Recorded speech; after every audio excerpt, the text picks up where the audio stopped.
In 1918, America started banning everything German. The language in the schools, the books, the town names on the map. The one thing it could not reach was the surname on your mailbox, so families did the banning themselves. These are 15 German surnames Americans made disappear and what they became. Number 15 begins with one of the worst-smelling jobs in the medieval town. The tanner worked at the edge of the village, downwind, soaking animal hides in pits of lime, and worse, to turn raw skin into leather. Nobody wanted to live near him. Everybody needed what he made. His trade hardened into his name. Gerber. From Gerben to tanner hide. When Gerber families reached America, some kept it, but many did the obvious thing and swapped it for the English word for the same trade. Gerber became tanner. The honest part, plenty of tanners are English through and through. But if your tanner line runs back through Pennsylvania or the Midwest German settlements, the smell of those pits may still be in your name. The next name belonged to a man the whole forest feared. Number 14 lived in the forest, and the forest belonged to his lord. In the German lands, hunting was not a hobby. It was a guarded privilege, and the man licensed to carry a weapon into the noble's woods held real power over everyone beneath him. His title became his surname, Jäger, from jagen, to hunt. In America, the name split 3 ways. Some kept Jäger, some spelled it the way it sounded and became Jäger, and some translated it outright into the English word for what he did. Jäger became hunter, so the test pilot, Chuck Yeager, and a good share of the hunters in your county may trace back to the same forest. The next name was so ordinary that hiding it was easy. Number 13, Sang. Not every German surname came from a trade. Some came from a nickname, and this one landed on a man who was quick, cheerful, or the known singer at every wedding. His neighbors named him after the thing that sang in the trees, Vogel, the German word for a bird. In America, many Vogels translated it clean and became bird or spelled it bird. Quick pause. Every surname has a story like these, not just tonight's 15. So subscribe now to catch yours when we get there. Now back to the list. The next name made its owners smaller than they really were. Number 12 was a name that shrank you. Most surnames tried to flatter. This one did the opposite. It marked the short man, the younger brother, the smaller of 2 cousins with the same first name, so the whole village could tell them apart. Klein. It simply means small.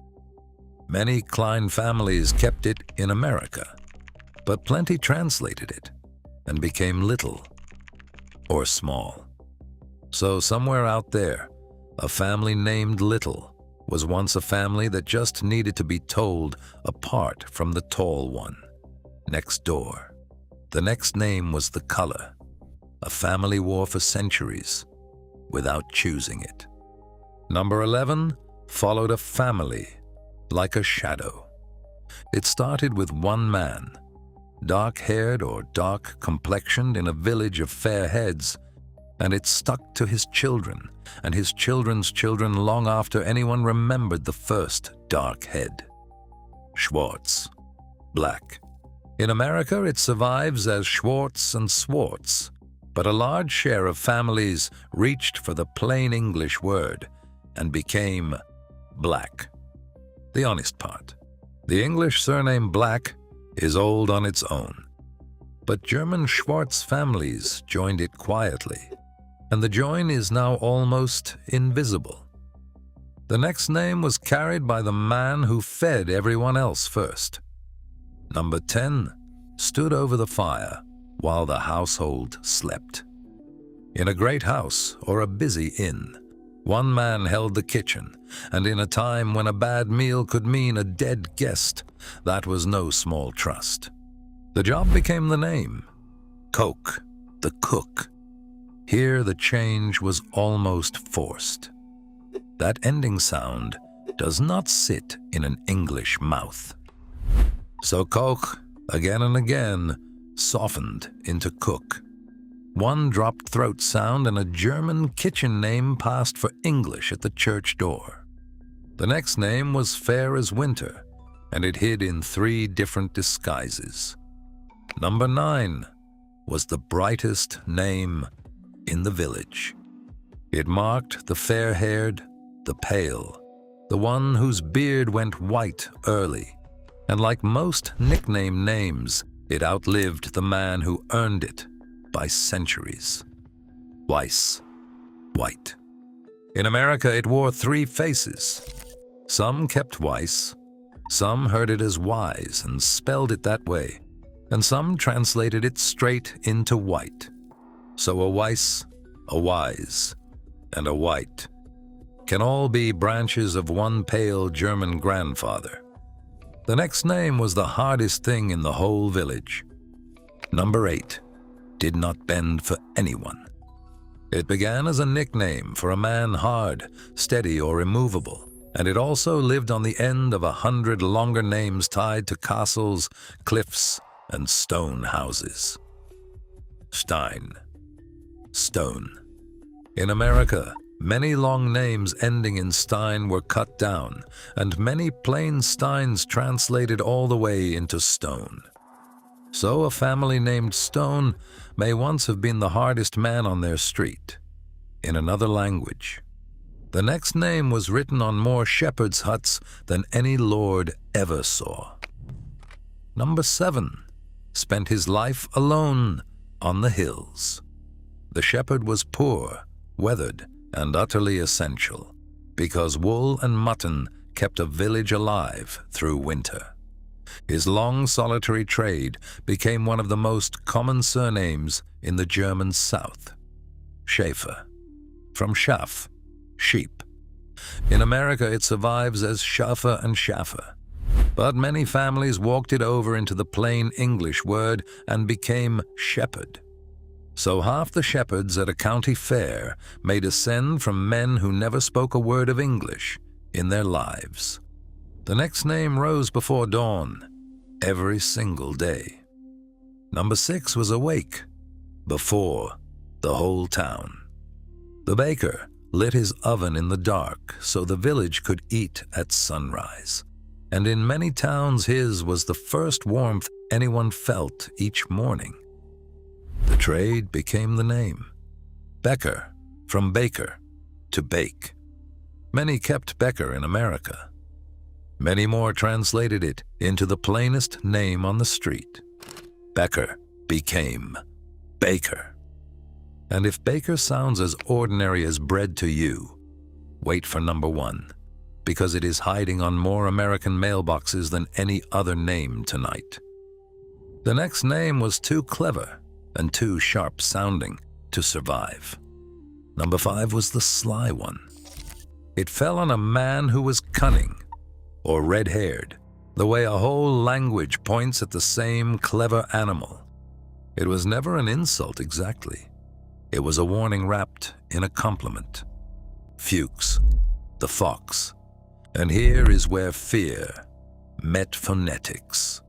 That name, said aloud in English in 1918, sounded like nothing a frightened family wanted shouted across a schoolyard. So Fuchs became fox. Fast. A translation and an escape in a single syllable. The next name pulled its living straight out of the water. Number 4 smelled of the river before he smelled of anything else. Wherever Germans lived beside water, one family worked it, hauling nets at dawn and selling the catch by noon, and the water gave them the most natural surname there is. Fisher, the fisherman. This one barely had to hide at all. One letter fell away, the seer quietly vanished, and Fisher became Fisher. Almost nobody noticed the seam. It is the perfect vanishing act, a whole heritage lost in a single dropped letter. The next name never grew old. Number 3 stayed young forever. When a father and son shared one first name, the village needed a way to tell them apart. So the son carried a tag that never left him, even when his own hair turned gray. He was the young one, for life. Jung. Young. In America, the translation could not have been simpler or more seamless. Jung became young, and the German vanished on contact. So a family named Jung may have been the junior branch of a German household 400 years ago, still marked young centuries after the old man died. The next name marked the tallest man for miles. Number 2 stood a full head above everyone else. It was the plainest kind of nickname, hung on the tallest man in the village so nobody confused him with the other Hans down the lane. Simple, physical, and it stuck for centuries. Lang. Long or tall. In America, it translated on contact into one of the most common names there is. Lang became Long. So a family named Long may have started as nothing more complicated than the tall one, 4 countries and 300 years ago. Which brings us to number 1, the most common vanishing act of them all. Number 1 is sitting on millions of American mailboxes, and almost none of them know what it used to say. In the German town, the tailor was no small figure. Cloth was expensive, a good coat lasted a lifetime, and the man who cut it held a respected, precise, well-paid trade. His work gave him his name, from the word for the thing he did all day. To cut. Schneider. From schneiden to cut. In America, it broke 2 ways. Many spelled it as it sounded and became Snyder. And many more did the clean thing and translated the trade itself into English. Schneider became tailor. Now the honest part, and it matters. Not every tailor is a hidden Schneider. The English name tailor is ancient and real, from English tailors of its own. But a real and large share of American tailors and Sniders began as German cutters of cloth who let the German fall away in one careful generation. Which means the most ordinary name on your street, tailor, may be the biggest disguise on this entire list. Look at your own family. Look at the tailors you know. One of them may have been a Schneider once. So there they are, 15 German names that walked into America and walked out as something English. Not because a law erased them, but because the people who carried them were afraid, and they chose to survive. If you stayed all the way to the end, you're exactly who this channel is made for. Next time we open the ship, lists themselves, the names that were changed the very moment they touched American soil, by a clerk who could not spell them. If you want to see it, subscribe now. Tell us where you're listening from, and which surname you'd like decoded. We read everyone. And if you can't wait for us to reach yours, you can trace it yourself right now at namedbyhistory.com and get the full report on your own name today. You were named by history.